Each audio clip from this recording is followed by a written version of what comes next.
পুরো মধ্যপ্রাচ্য জুড়ে বাজছে তৃতীয় বিশ্বযুদ্ধের দামামা। আর এরই মধ্যেই আমাদের হাতে এসে পৌঁছেছে গুরুত্বপূর্ণ আন্তর্জাতিক সংবাদ। শুরুতেই শিরোনাম। আঞ্চলিক দেশগুলোর রাজনৈতিক সীমান্ত রক্ষা ইরানের রেড লাইন বলে মন্তব্য। পরেই জানাবো, সন্ত্রাসবাদের হুমকি প্রতিহত করতে আন্তর্জাতিক সহযোগিতা জরুরি, ইরানের বার্তা। পরেই জানাবো, 11 বছর পর মিশর সফরে যাচ্ছেন কোন ইরানি প্রেসিডেন্ট। এদিকে ইসরায়েল নতুন শর্ত না দিলে গাজায় যুদ্ধবিরতি সম্ভব বলে হামাসের মন্তব্য। এবং সর্বশেষ জানিয়ে দিব, মস্কোতে রুশ জেনারেল হত্যায় কাঁপছে রাশিয়া। এতক্ষণ শুনছিলেন সংবাদ শিরোনাম, এবারে বিস্তারিত। আঞ্চলিক দেশগুলোর রাজনৈতিক সীমান্ত রক্ষা ইরানের রেড লাইন। ইরানের পররাষ্ট্রমন্ত্রী সৈয়দ আব্বাস আরাকচি বলেছেন, আঞ্চলিক দেশগুলোর রাজনৈতিক সীমান্ত ও জাতীয় সার্বভৌমত্ব রক্ষা করাকে ইরান রেড লাইন হিসাবে নির্ধারণ করছে। এটিকে ইরানের সর্বোচ্চ উদ্বেগের জায়গা বলেও তিনি মন্তব্য করেছেন।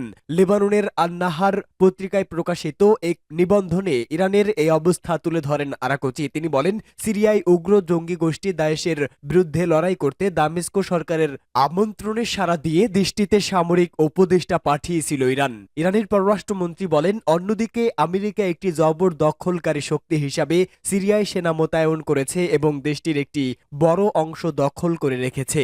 আমেরিকা এ কাজে দামেস্ক সরকারের অনুমতি বা জাতিসংঘের অনুমোদন নেয়নি। আরাকচি ইরানের এই পুরনো অবস্থানেও অটল থাকার কথা ঘোষণা করেন যে, ইহুদিবাদী ইসরায়েলের বিরুদ্ধে আঞ্চলিক প্রতিরোধ ফ্রন্টে যেসব আরব ও মুসলিম সংগঠন যোগ দেবে, তেহরান তাদেরকে সমর্থন দিয়ে যাবে। তিনি সুস্পষ্ট করে বলেন, দখলদারিত্ব ও সম্প্রসারণকামিতার বিরুদ্ধে প্রতিরোধ নিছক একটি মতাদর্শগত বিষয় নয়, বরং গোটা পশ্চিম এশিয়া অঞ্চলের নিরাপত্তা ও স্থিতিশীলতা রক্ষা করার সবচেয়ে গুরুত্বপূর্ণ হাতিয়ার। গত ৮ ডিসেম্বর সশস্ত্র গোষ্ঠী হায়াত তাহরি আর শামের দামেস্ক অভিমুখী অগ্রযাত্রার মুখে বাশার আল আসাদ সরকারের পতনের সময় ইরান দেশটি থেকে নিজের সকল সামরিক উপদেষ্টা প্রত্যাহার করে নেয়। ইরানের পররাষ্ট্র মন্ত্রণালয়ের মুখপাত্র বাকাই এ সম্পর্কে বলেন, সুনির্দিষ্ট নীতিমালার ভিত্তিতে সিরিয়ায় সামরিক উপদেষ্টাদের পাঠানো হয়েছিল এবং দায়িত্বশীল পদক্ষেপ নিয়ে তাদেরকে প্রত্যাহার করা হয়েছে। তিনি পরিষ্কার করে বলেন, আমরা যেমন সিরিয়া দখল করতে যাইনি, তেমনি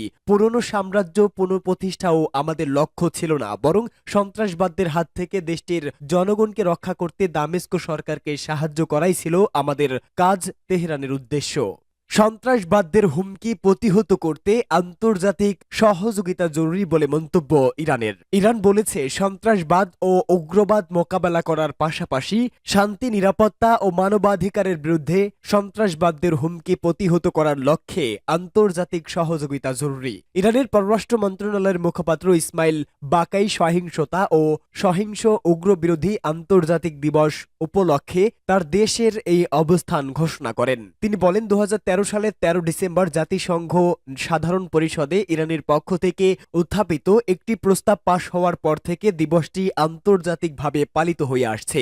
বাকাই বলেন, সে সময় এই দিবসের যতটা গুরুত্ব ছিল, এখনও সেই একই গুরুত্ব রয়ে গেছে। সন্ত্রাসবাদ ও উগ্রবাদ মোকাবেলা করার পাশাপাশি শান্তি, নিরাপত্তা ও মানবাধিকারের বিরুদ্ধে সন্ত্রাসবাদদের হুমকি প্রতিহত করার লক্ষ্যে আন্তর্জাতিক সহযোগিতা জরুরি। বিগত এক দশকে পশ্চিম এশিয়া অঞ্চলে উগ্র সন্ত্রাসবাদ ও জঙ্গিবাদ, বিশেষ করে দায়েশের বিরুদ্ধে যুদ্ধে ইরান প্রধান ভূমিকা পালন করে। 2024 সালে সিরিয়া ও ইরাকের বিস্তীর্ণ অঞ্চল দখল করে দায়েশ কথিত খেলাফত কায়েমের ঘোষণা দেওয়ার পর এই উগ্র গোষ্ঠীকে প্রতিরোধ মনে হচ্ছিল, কিন্তু ইরানের সহযোগিতায় ওই দুই দেশের সামরিক বাহিনী আইএস গোষ্ঠীকে নির্মূল করতে সক্ষম হয়। এদিকে সিরিয়া পরিস্থিতি নিয়ে কথা বলতে গিয়ে বাকাই আরেক বক্তব্যে বলেন, দামেস্কের পরিস্থিতি স্বাভাবিক হয়ে আসলে ইরান যত দ্রুত সম্ভব সেখানে নিজের দূতাবাস কার্যক্রম আবারও চালু করবে। আহমাদিনেজাদের সফরের 11 বছর পর মিশরে যাচ্ছে কোনো ইরানি প্রেসিডেন্ট। উন্নয়নশীল 8 দেশের অর্থনৈতিক সহযোগিতা সংস্থা D8 এর আসন্ন শীর্ষ সম্মেলনে অংশ নিতে ইরানের প্রেসিডেন্ট মাসুদ পেজেশকিয়ান মিশর সফরে যাওয়ার সিদ্ধান্ত নিয়েছেন। ইরানের পররাষ্ট্র মন্ত্রণালয়ের মুখপাত্র ইসমাইল বাকাই তেহরানে নিজের সাপ্তাহিক সংবাদ ব্রিফিংয়ে এ তথ্য জানিয়ে বলেছেন, গত 11 বছরের মধ্যে এই প্রথম কোনো ইরানি প্রেসিডেন্ট মিশর সফরে যাচ্ছেন। তিনি বলেন, ইরানের পররাষ্ট্রমন্ত্রী সৈয়দ আব্বাস আরাকচি একটি শক্তিশালী প্রতিনিধি দল নিয়ে D8 G8-এর পররাষ্ট্রমন্ত্রীদের কাউন্সিলের আলাদা সম্মেলনে অংশগ্রহণ করবেন। পররাষ্ট্রমন্ত্রীদের সম্মেলনটি আজ বুধবার আরও পরে অনুষ্ঠিত হবে। বাকাই বলেন, আগামীকাল বৃহস্পতিবার শীর্ষ নেতাদের সম্মেলনের আগে আজকের পররাষ্ট্রমন্ত্রীদের বৈঠক থেকে শীর্ষ সম্মেলনের ঘোষণাপত্র চূড়ান্ত করা হবে। G8-এর সদস্য দেশগুলো হচ্ছে ইরান, বাংলাদেশ, তুরস্ক, মিশর, পাকিস্তান, ইন্দোনেশিয়া, মালয়েশিয়া ও নাইজেরিয়া। বাংলাদেশের অন্তর্বর্তী সরকারের প্রধান ডক্টর মোহাম্মদ ইউনুস G8 সম্মেলনে অংশ নিতে কায়রো সফরে যাবেন বলে ঢাকা থেকে পাওয়া খবরে জানা গেছে।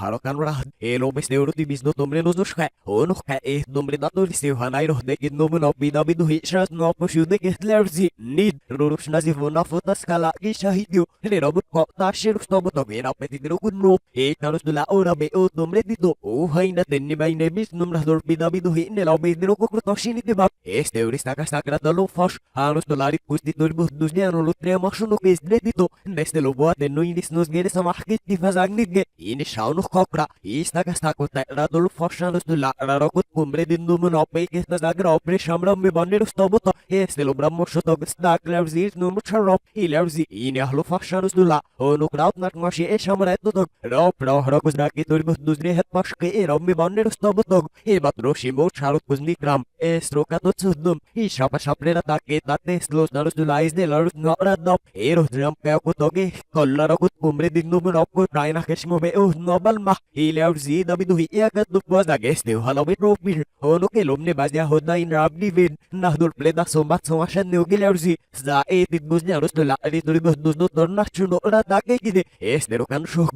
natsu bai redate titir bibge sama rop nitge rona sopia hodla dini to pilavzi iske unnos narusula e ngoshe diraka to domre tak nestero ko no muelo bus tabitio girut na e narusula riduri bus na molos dera takit no ngos sama no na dori to bimal sirenit silfese inazelo bahmakshami bidno e ngoshebi balete lokan purao trokshono ke roknu tunne anusula riduri bus lavzi i dabiduhi obut nomre sama helo bahmashi riduri bus da ke lidano trokshono tunne lavzi মস্কোতে রুশ general হত্যায় কাঁপছে Russia.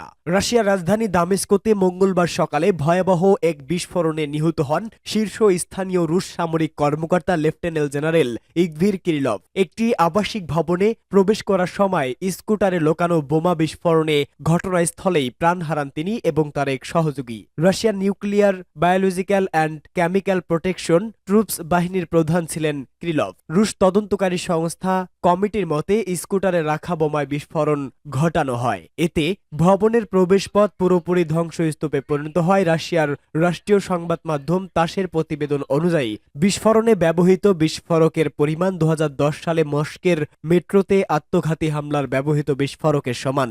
সে হামলায় অন্তত 40 জন নিহত এবং 80 জন আহত হয়েছিলেন। ইউক্রেনের সিকিউরিটি সার্ভিস এই হত্যাকাণ্ডের দায় স্বীকার করেছে। কিয়েভের এক কর্মকর্তা জানিয়েছে, কিরিলভ ইউক্রেন যুদ্ধে নিষিদ্ধ রাসায়নিক অস্ত্র ব্যবহারের নির্দেশ দিয়েছিলেন, তাই তিনি বৈধ লক্ষ্যবস্তুতে পরিণত হয়েছিলেন। এসইউবি এর দাবি এটি তাদের একটি বিশেষ অভিযান। তারা অভিযোগ করেছে, কিরিলভের নির্দেশে ইউক্রেনীয় বাহিনীর উপর বিষাক্ত ক্লোরোপিকরিন গ্যাস ব্যবহার করা হয়েছে। 2022 সালের মে মাসে যুক্তরাষ্ট্র এই রাসায়নিক অস্ত্র ব্যবহার অভিযোগ কিরিলভের উপর নিষেধাজ্ঞা আরোপ করে। 2017 সাল থেকে রাশিয়ার পারমাণবিক প্রতিরক্ষা বাহিনীর প্রধান ছিলেন এই কিরিলভ। এর আগে তিনি জার্মানিতে সোভিয়েত ওয়েস্টার্ন গ্রুপ অফ ফোর্সেসের প্লাটুন কমান্ডার ছিলেন। যুক্তরাজ্য, কানাডা এবং নিউজিল্যান্ড সহ একাধিক দেশ কিরিলভের ওপর নিষেধাজ্ঞা জারি করেছিল।